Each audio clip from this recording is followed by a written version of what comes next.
रहीम। अस्सलाम वालेकुम नाजरीन, आपका मेज़बान सलाउद्दीन भट्ट हाज़िर खिदमत। नाजरीन, आज इसराइल फ़लस्तीन और इसराइल हमास के दरमियान जंग का 44वां रोज़ है। हम आपको रोज़ाना इस बात से आगाह करते रहते हैं कि इस वक्त इसराइल की बर्बरियत, जारहियत और बमबारी जो है पूरे रूस पे है। उसने गज़ा को पूरी तरह मिलियनेट करने का फ़ैसला कर लिया है और वो लगा हुआ है।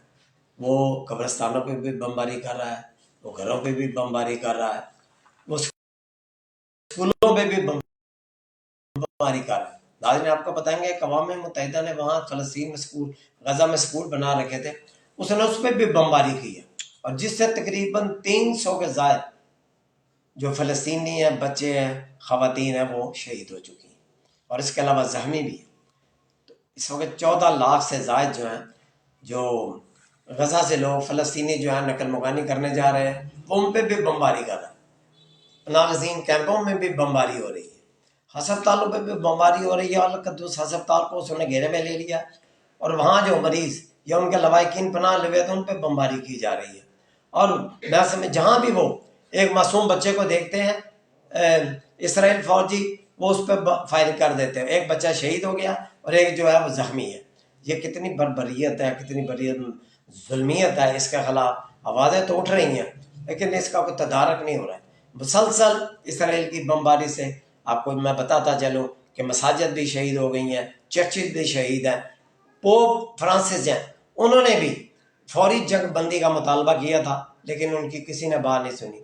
मैं आपको बात बताऊं कि अमेरिका के सदर जो है जो बाइडन, बरतानवी वज़ीर आज़म और इसके अलावा दीगर मगरबी ममालिक के जो रहनुमा सरबराह, उन्होंने भी मुतालबा किया है कि फौरी तौर पर जंग बंद की जाए ताकि वहाँ से जो ज़ख्मी हैं उनको निकाला जा सके।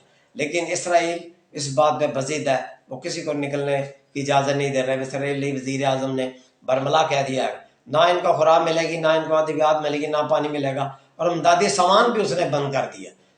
अमदादी सामान जो पाकिस्तान की तरफ से भेजा गया, ये दीगर ममालिक की तरफ, वो अभी तक सरहदों पे खड़ा है, उसको गज़ा में एंटर होने की इजाज़त नहीं। नाज़रीन, ये काम कब तक चलेगा? मैं समझता हूँ ज़मीनी हक़ाइक़ भी आपके सामने हैं और फ़ज़ाई, कि वो फ़ज़ाई बमबारी भी हो रही है और ज़मीनी बमबारी भी की जा रही है और मुसलसल बमबारी है। हर 1 मिनट के बाद एक फ़लस्तीनी शहीद हो रहा है, चाहे वह जवान है, बूढ़ा है, बच्चा है, ख़वातीन है। नाज़रीन, ये जो सिलसिला है ये कब तक चलेगा? इसका फ़ैसला एक तो अक़वाम मुत्तहिदा वो बेबस है। अक़वाम मुत्तहिदा से हम उम्मीद रखें कि वो किसी मामले में हमारी फ़लस्तीनियों की मदद करेगा, वो बेकार है। क्योंकि फ़लस्तीन फ़लस्तीनी जो हैं वो ये देखें कि अब तक अक़वाम मुत्तहिदा की जितने भी करारदादें जो मकबूजा कश्मीर के हवाले से है, कश्मीरियों को आज़ादी के हवाले से है, वो बेकार है, कोई उनको सुनने वाला नहीं। अक़वाम मुत्तहिदा की जो करारदादें उनको ना होने के बराबर ही समझा जाए, तो उसकी जो भी करारदादें सलामती काउंसिल में और जनरल काउंसिल में उसका कोई फ़ायदा नहीं है। इस वक्त अमेरिका के जो सदर है जो बाइडन या बरतानवी वज़ीर आज़म, इनको वो अहम किरदार अदा करने को पड़ेगा। वो भी फौरी जंग बंदी की बात तो कर रहे हैं और जंग बंदी के दरमियान वक्फे की बात कर रहे हैं, लेकिन कोई उस पर अमल नहीं हो रहा। अमल वही है जो इसराइल इस वक्त कर रहा है। उसने पूरी फ़लस्तीन को जो है वहाँ मौत की आवाज़ लगा दी है, वहाँ मौत फैल रही है, हर वक्त मौत ही मौत दिखाई दे रही है। तो मैं समझता हूँ कि इसका कौन सा जवाब करेगा? इसके लिए मैं समझता हूँ सऊदी अरब के वली अहद मोहम्मद बिन कासिम का भी बहुत बड़ा किरदार है कि उन्होंने इसराइल से अपने रवाबत पर बहाल करने की बजाय उन्होंने कहा हम मुज़ाकरात को भी ना तरजीह देते, ना बहाल कर जो तलक़ात उसको बहाल करने की तरजीह थे। हम चाहते हैं कि फौरी तौर पर जंग बंदी हो। फ़लस्तीन की जब जंग बंदी होगी तो कम से कम उन्हें रिलीफ मिलेगा और वहाँ से लोगों को निकलने में मदद मिलेगी, उनको खुराक मिलेगी, उनको पानी मिलेगा, उनको अद्वियात मिलेगी।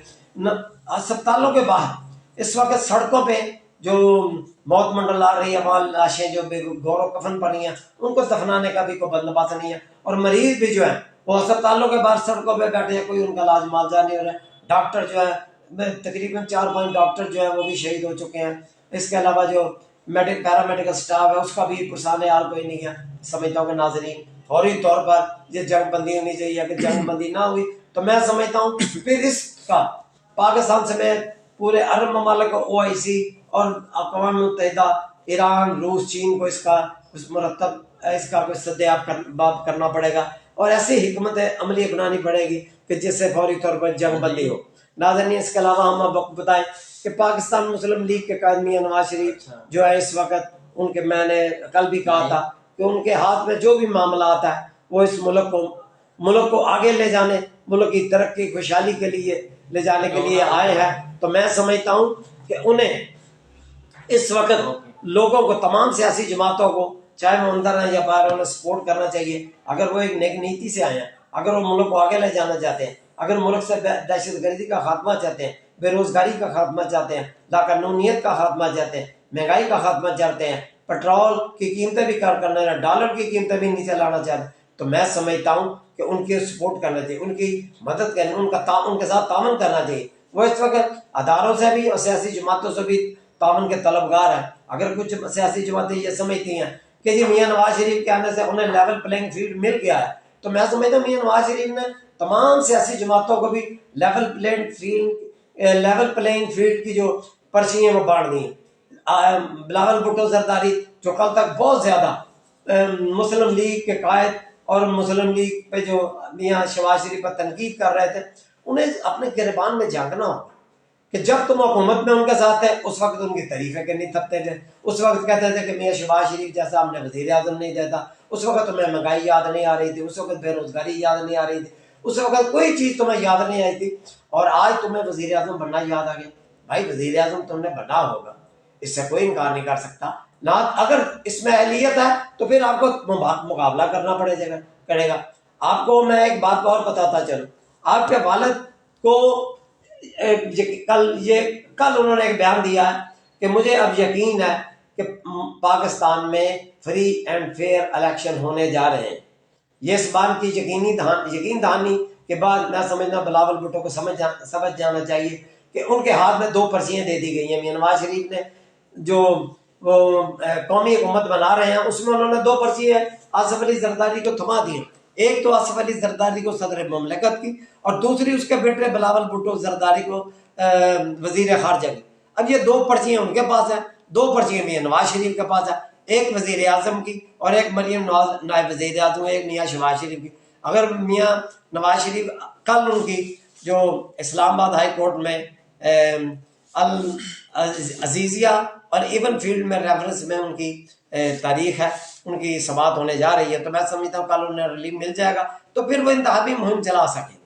ناظرین میں سمجھتا ہوں کہ جس طرح میاں نواز شریف کو ریلیف مل رہا ہے، میں سمجھتا عدالتوں کو چاہیے کہ اس ملک کی بقا، سلامتی، استحکام اور اس ملک کی بہتری کے لیے، اس ملک کے وسیع تر مفاد کے لیے، اس ملک سے لاقانونیت کے خاتمے کے لیے، دہشت گردی کے خاتمے کے لیے جو اس وقت سب سے اہم ضروری ہے، اس کے لیے میں سمجھتا اپنا کردار ادا کریں۔ یہ کیسز چلتے رہیں گے، سائفر کیس ہو یا توسا خانہ کا کیس ہو، یہ چلتے رہتے ہیں۔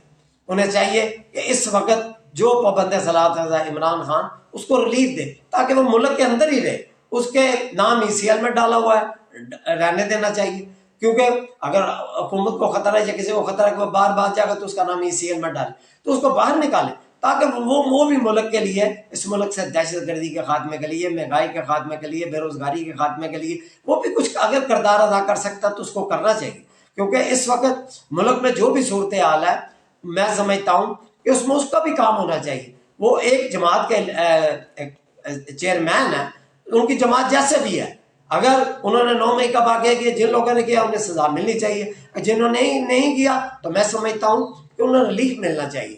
ناظرین اس کے علاوہ میں آپ کو بتاؤں کہ ایک بہت افسوسناک مجھے بات سننے میں ملی ہے کہ سابقہ دور حکومتوں میں یہ جو ہمارا دفاعی بجٹ ہے اس میں کمی کر دی گئی ہے۔ کتنی بد نصیبی کی بات ہے، کتنی کیا کہنا چاہیے، یہ کتنی بڑی یہ بد نصیبی کی بات ہے کہ ہماری دفاعی بجٹ میں کمی کر دی گئی۔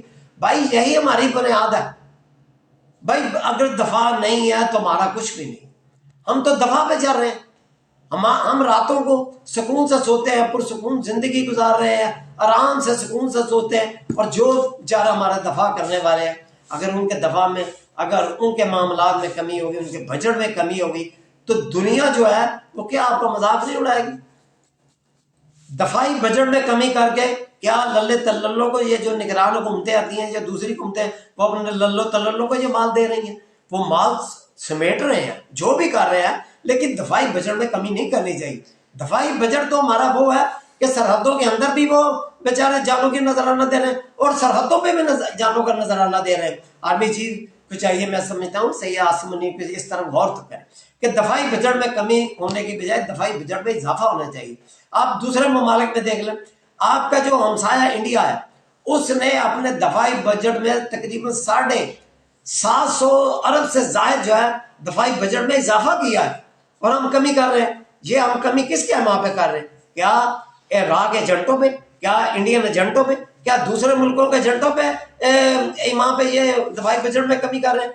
या जो हुकूमतों में बैठे हैं लोग, क्या वो किसी के आलाकार हैं जो इस तरह की उन्हें तजवीजें दे रहे हैं कि दफाई बजट में कमी की जाए? दफाई बजट में कमी करने से भाई मुल्क कमजोर होगा। इस वक्त दुनिया जदीद असले से लेस है। हमारे जो आप अफगानिस्तान का मिसाल ले लें, अफगानिस्तान की तरफ से जब पाकिस्तान पर कोई दहशतगर्दी का वाक़या था, वहां जदीद असला निकलता है, तो पाकिस्तान पुरानी जड़ियां पिस्तौलां ने पुरानी बंदूकां ले आके दहशतगर्दां के खिलाफ लड़ेगा, तो अपने दुश्मन हिंदुस्तान के खिलाफ लड़ेगा।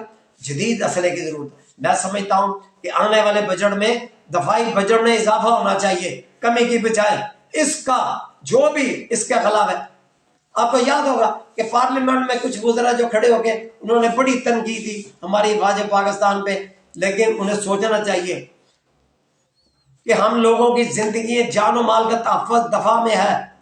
अगर वो दफा नहीं करेंगे तो बाहरों आग ना कुत्ते बिल्ले सानू छितर मारेंगे, और सारे छितर भी मारेंगे तो साढ़े से कब्जा भी करेंगे। इस वक्त पूरी दुनिया की नजरें पाकिस्तान पर, पाकिस्तान को चैलेंजेस का सामना है, पाकिस्तान को बहरान का सामना है, पाकिस्तान को दहशत गर्दी का सामना है। वो कौन कर रहे हैं?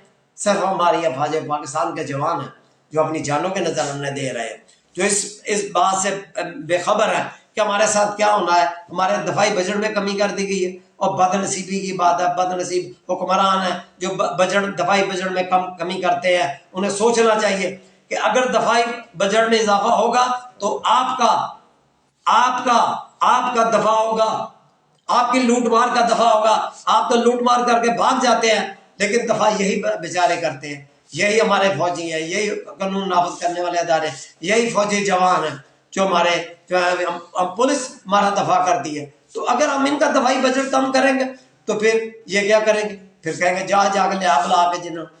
भाई बात यह है कि दफाई बजट में आने वाले वक्त में इजाफा होना चाहिए। जो ये बात करे कि दफाई बजट में कमी की जाए, उसे छक्कर मारने चाहिए, बाहर बैठाकर छक्कर मारा, पूरी कौम के सामने उन्होंने नंगा करो। जिन्होंने पहले ही दफाई बजट घट किया तो हुण भी करने की गल कर, उन्होंने पूरी कौम के सामने नमक कर, पूरी बाण डिमांड के विच उहदे कपड़े लाए जा कि तू बदबख्ता इहो जी गल्लां कर रहे। ਇਹੋ ਹੀ ਸਾਡੀ ਚੀਜ਼, ਇਹੋ ਹੀ ਸਾਡੀ ਜ਼ਿੰਦਗੀ ਦਾ ਸਕੂਨ, ਇਹੋ ਹੀ ਸਾਡੇ ਰਾਤ ਦੇ ਆਰਾਮ। ਅਸੀਂ ਸਕੂਨ ਨਾਲ ਕਰ ਰਹੇ ਆਪਣੀਆਂ ਜ਼ਿੰਦਗੀਆਂ ਗੁਜ਼ਾਰ ਰਹੇ ਆਪਣੇ ਘਰਾਂ 'ਚ ਆਪਣੇ ਅਹਿयाल ਦੇ ਨਾਲ। और तमाम इलाकों इस वक्त हमारी फौज पाकिस्तानी है जी तमाम सूबे जोड़ा इस वक्त दफा कर रही है और अपनी जाना का नजारा दे के दफा कर रही है। नाज़रीन, मैं समझना कि जोड़े लोग दफाई बजट की कमी की गल कर उन्होंने बेनकाब करना चाहिए, उन्होंने आवाम के सामने लिया चाहिए ताकि कौम को पता चले कि ये राह के एजेंट ने, ये हिंदुस्तान के एजेंट ने, ये दुश्मन के एजेंट ने पाकिस्तान के। अपने मेजबान सलाउद्दीन